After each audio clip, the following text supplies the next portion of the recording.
Hi, I'm Katie, and I'm renovating an off-grid cabin in the Morvan Nature Park in France. This sweet little cabin is getting a major overhaul. I'm working alone and I've never built a cabin, so I'm lacking in knowledge and skills, but I'm going to give it a go and see how I get on. In the last video we visited the cabin and explored the site. I've demolished the caravan that was attached to the back of the cabin and I'm starting to rebuild the rear structure.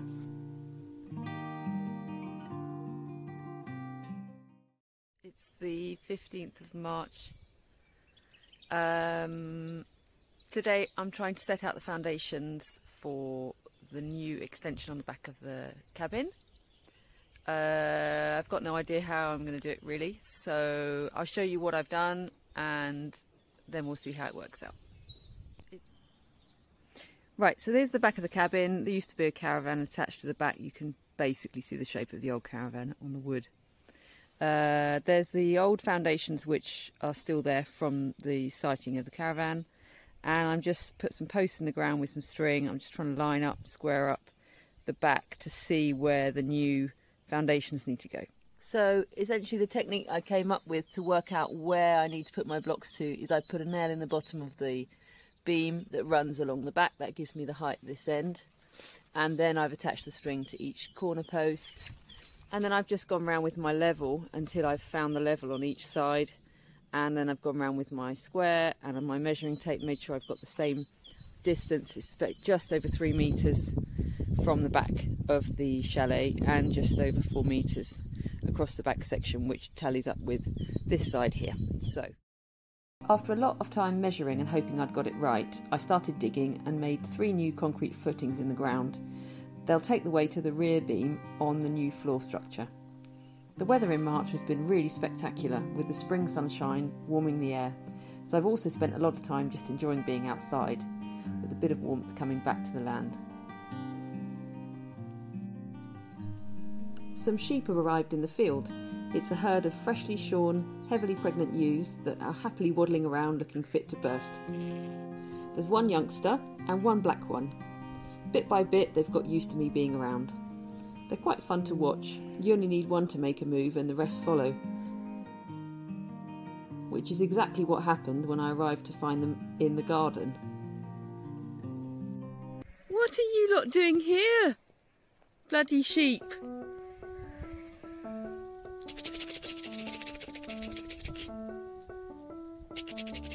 Come on then. Come on, let's get you off. Back to your little sheepy place.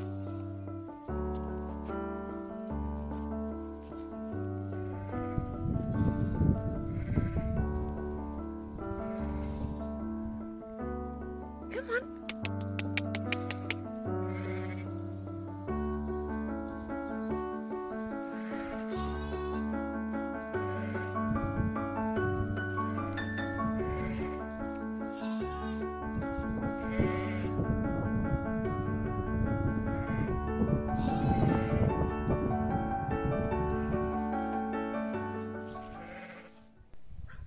I wasn't the only one that enjoyed watching them. Even my little dog Lexi decided she'd make a good sheepdog.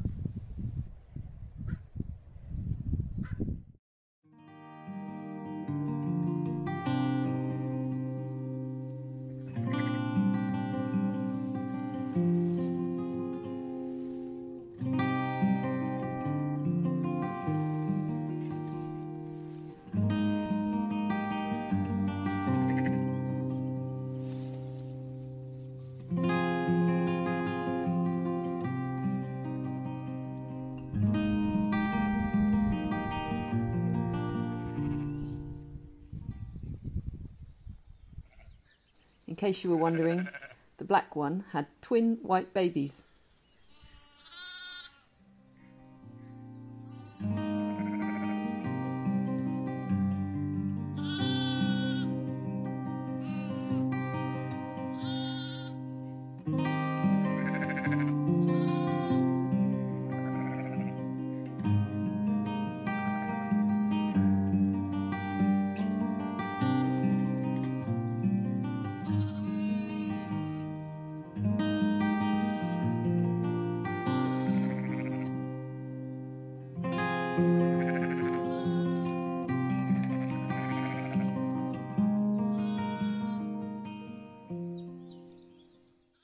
I've been talking through how to build the floor structure with my friend Joe. He's a very experienced local builder and we've worked together before. The back structure is going to be wood framed, so to help me understand more about how to build it, he took me to see a couple of wood frame structures that he's building at his house, a small shed and a large garage structure. It was really useful to see how all the joints come together and the different fixing techniques. It really helped me a lot to see the building being framed up and talk over my plans with him. After lots of measuring and sketching, I ordered the wood and insulation for the floor structure and got started.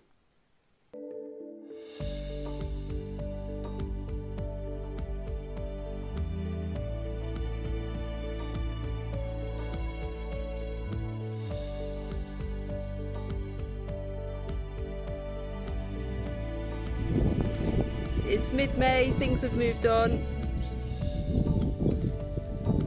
The whole site's moved on, beautiful view. It's all looking really great. Trees are out, the cabin's happy.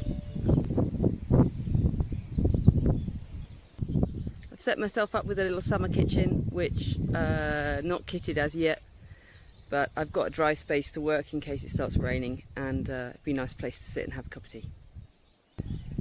Progress on this back section's gone really well. It's taken me a lot longer than I thought, but I'm really happy with the results. So I've basically got main structure composed of 2 end beams and then this long one that goes along the back, which is 4 meters, and there's sat on at the ends and on the sides concrete structure that was already there, plus some new blocks that I've put in. That's the other side. All of that's nicely tied in with some big bolts going into these concrete blocks, and then I've offset the structure in the middle so that it doesn't move one way or the other. I'm really pleased with the results. It's been quite easy to put together once foundations were in. The foundations took me absolutely ages to get it level and square, but it's all come out really nicely. So I've gone for using these metal hangers, which are surprisingly easy to use. Just cut the length down on the wood to fit what I wanted, and then I've screwed in using these long screws, 160mm screws, which are quite difficult to put in, but found a solution to that. So these are the big screws, and putting a little bit of grease on the end of the screw and pre-drilling with a good quality drill bit has proved to resolve that problem. These are great Tivoli Technic drill bits for wood, really excellent, nice clean drilling. And overall that's the equipment I've been using. I haven't had anything more expensive or technical than that. Little Ryobi battery saw, which in going 2 ways on the big beams I've been able to get to the right length, decent length level, and a little Ryobi drill, and my Dexter Power little handheld battery has been really great, really resilient, and enough torque to get the big screws in, so I'm really delighted with it. This has become my best friend. I use it all the time. I would never have thought it would be as essential, but I would say that is an essential item of kit to have to put the base together. So the next step is to get a layer of chipboard down, followed by some insulation, followed by another layer of chipboard, which I've just got to unpack now. Got it delivered, it's all here ready to go. Just need to sort it all out, and let's see how we get on. Little update on my oak trees. These are oak trees that I've been growing, that I'll be planting on the land.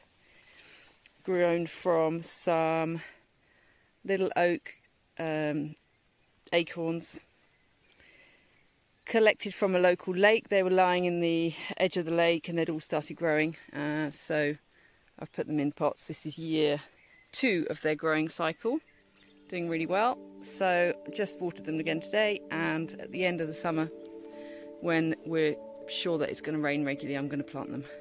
I'm progressing a bit, trying to put the first layer of what's going to be a sandwich of chipboard and insulation.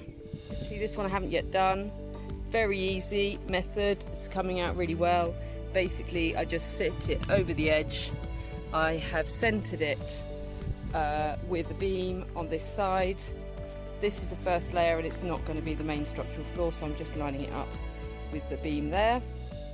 And then I simply take a pencil, go underneath, mark on the underside here with a pencil along, and then I flip the board over and cut it along with the... I'm going to need to re-find the beams later to screw in easily, so I'm just marking along with a bit of paint above each beam.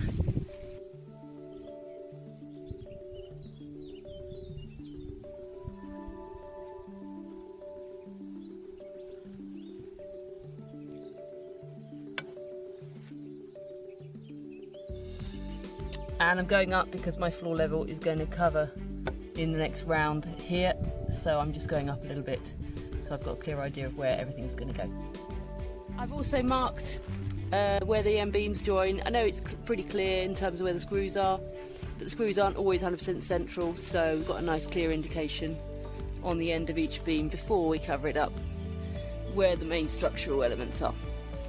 Last bit to go on. Feeling really proud. Seems like a good moment to make a little mark before I close this off and say goodbye to my foundation. So here we are. Don't worry, be hippie.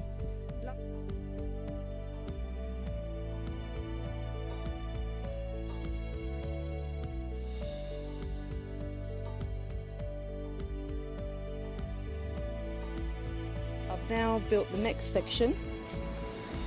Big thunderstorm rolling in. Now built the next section up, so I've put the base of chipboard. Then I've put a frame round the outside. Then I've filled that with insulation, which is an insulation that is solid and you can walk on it. And I'm now going to put a top layer of 22mm chipboard on top to finish it and give a nice sturdy floor finish.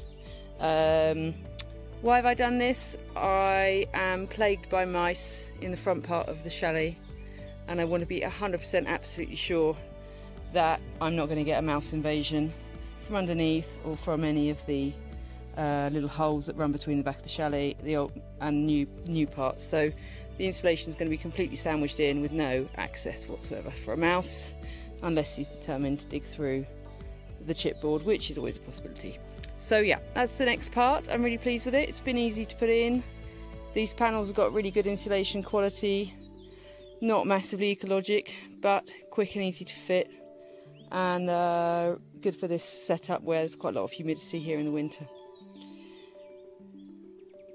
On to the next step. And 2 minutes later, the thunderstorms arrived, so I've just had to cover it all up quickly. Hope it doesn't get too soggy.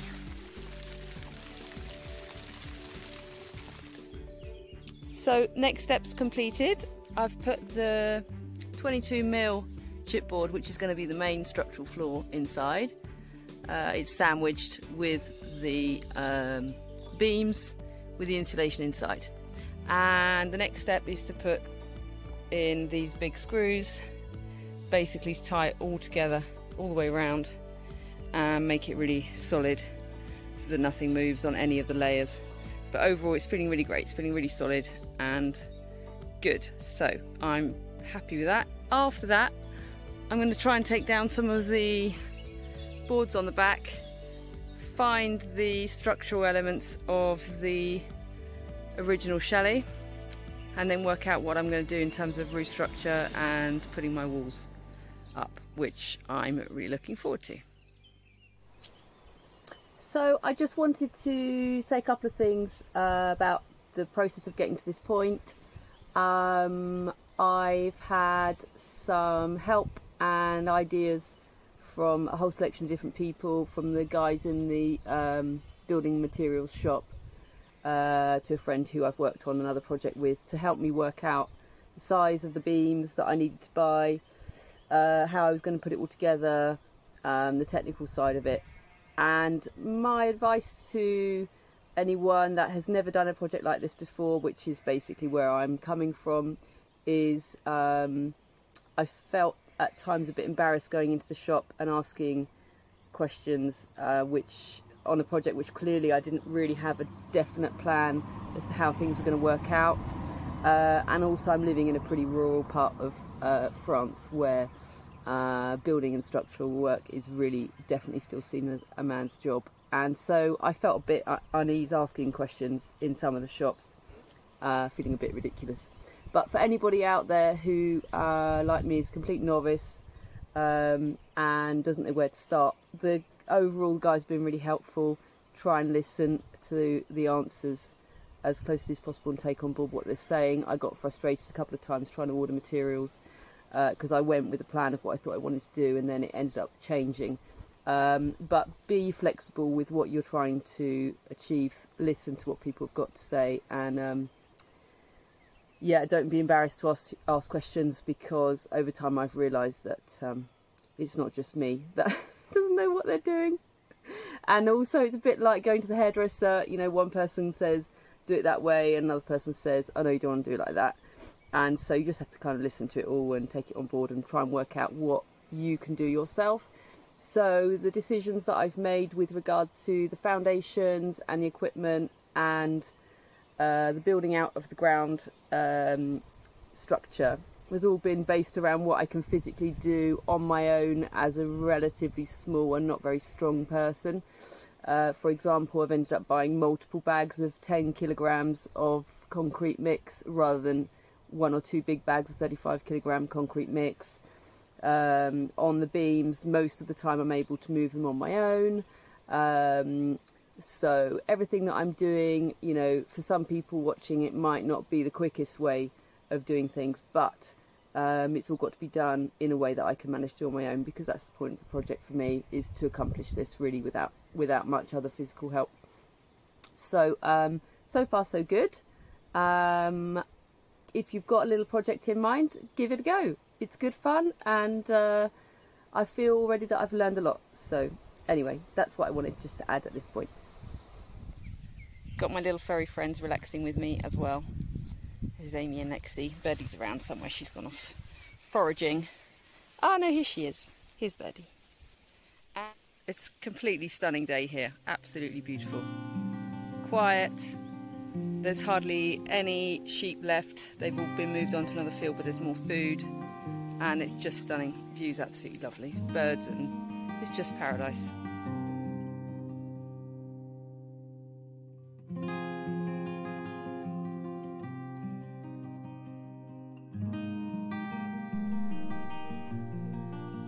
In the next video, I'm going to try to build the walls and put the roof structure together. I'm also going to turn this outhouse into an off-grid loo. Like and subscribe to see how I get on. I can't wait to spend the summer here at the Hippie Cabin.